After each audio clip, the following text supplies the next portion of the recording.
Magandang gabi mga boss. Alright, bigyan natin ng sagot ang puzzle, dama puzzle na ito. Ganun din naman ang comment. May nag-comment sa puzzle na ito na possible may maging tabla. Okay.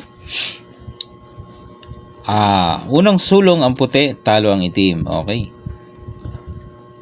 Pag ganito ang ginawa mo, ang key move, una ay pinakain mo to, nakadama siya, saka ka sumabay, tabla boss, kasi kakain ng tatlo ang itim.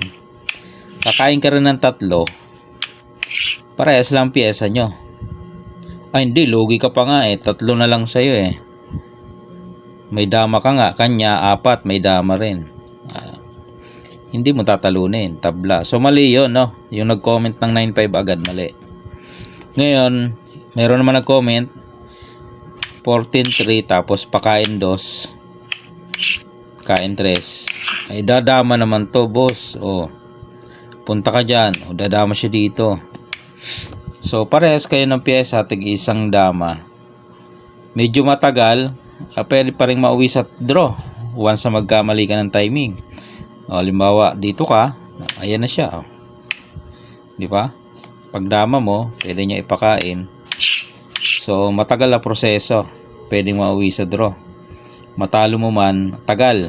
Okay, may madali naman paraan ganito. Okay? Ang gawin mo, ito muna. Yan. Saka mo padamahin. Yun, ang tama. Dama siya.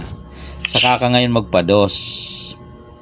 Kain siya 2, kain ka 3. Dama ka. Kakain pa yung dama niya, yun Yan, pagkain, kain ka rin. So yung dalawa na ito, naharangan mo, hindi maigalaw. So ito talaga igagalaw niya.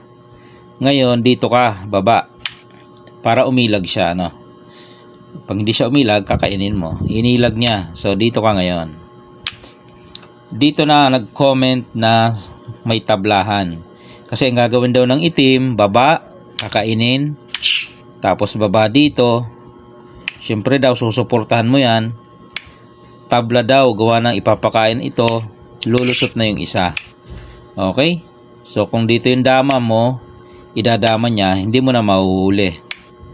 Okay. Tama naman yung tama, tabla nga. Kung doon tumira sa sinabi niya, paano kung hindi doon? Pakita natin, para malinawan tayo.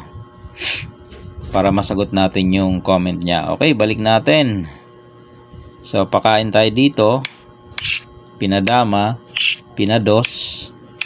Kain tayo 3. Kain siya, kain tayo. Dito siya, baba tayo. Ilag siya, gitna tayo. Dito na. Punta dito, kain tayo. Pagpunta niya dyan, yan.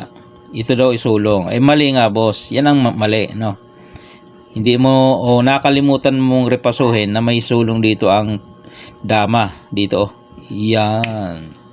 So, ibig sabihin, hindi mo pwede isulong to, makakain ka.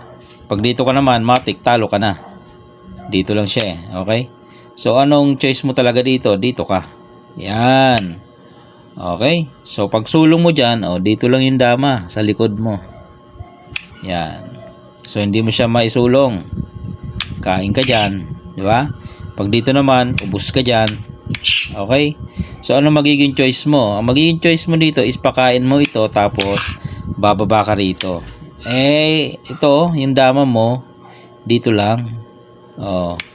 Ibig sabihin, kahit saan ka dumama, katapusan mo na talaga. Pag dito ka dumama, sasaluhin ka lang. Diba? Ubos ka. Pag dito ka naman dumama, sasagad niya lang yun doon. Wala ka nang pupuntahan. Mauwi ka talaga sa talo. Yun ang nakalimutan mong iripaso. Okay? Tabla doon sa sinabi mo. Totoo naman. Kasi doon mo itinira sa tatable di ba? Yan pag sulong dito mo isinulong, tatabla nga. Ito nakalimutan mo. Yan. Alright mga boss. So yun yung sagot natin sa puzzle na yan. Sa solution, saka doon sa comment. So sinagot natin. So talo talaga mga boss, Kasi meron ditong tira sa likod. Yan. Yan yung Wag dito, Kasi Di ba? Yun talagang sekreto dito lang sa likod. Para no choice siya. Oh. Dito ka, wala na talaga, no choice. Alright, yan muna mga bossing, no? Antabay tayo sa ating mga sunod na mga upload.